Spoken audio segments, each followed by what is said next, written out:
لازم الشوية دول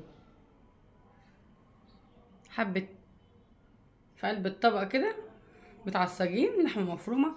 على فكرة في ناس وانا من ضمنهم بيبقوا يعصجوا اللحمة مش هيطبخوا النهاردة، ورغيف زي ده كام رغيف طبعا، وبياكلوا بيه بيقضوا يوم.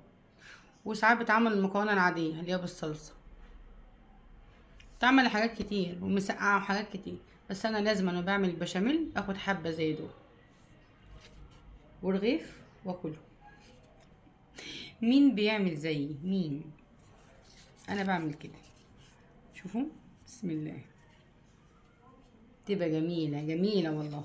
بس انا ما باخدش كتير بقى، يعني ايه، حبة، لان انا متعودة اعمل كده. بس بسم الله،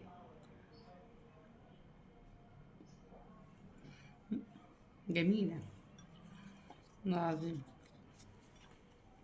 حلوة بقى بالسمنة بمعلقة الزيت بالتوابل اللي فيها، بتبقى جميلة جميلة.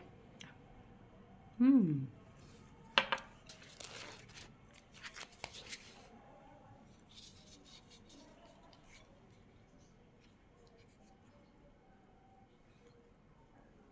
مم. اكيد في حد بيعمل زي كده.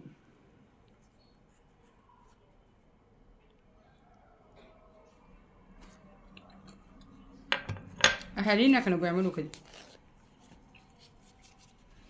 والبصل المتحمرة بالتسبيكة، صدقوني كانوا بيعملوا كده. شوفوا، بسم الله.